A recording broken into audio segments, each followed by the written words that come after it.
All right, so this slide is what is Google? And obviously you've used Google, everyone's familiar, it's a search engine and stuff like that, but it's important to differentiate immediately the difference between Google and ChatGPT because kind of the first impression that I've seen when people hop onto ChatGPT is they start to use it like Google.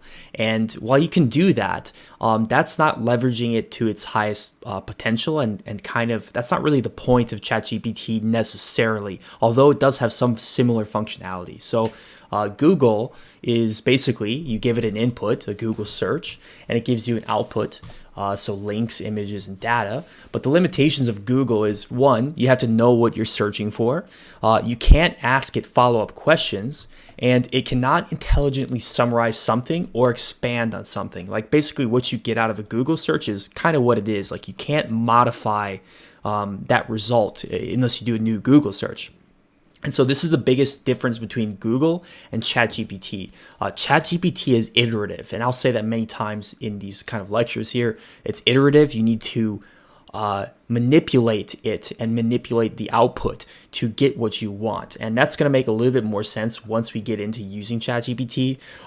But this is just something to point out. It is not a search engine. It is actually something that has been trained on the entire internet. The 2021, there's a data set that's out there. It's like billions of websites and images and all these things that ChatGPT has been fed, and it ended in 2021. So important thing to note, ChatGPT is not attached to the internet as of this current date. Like it's not live data, but it is basically all the data up until 2021 is kind of stored in there.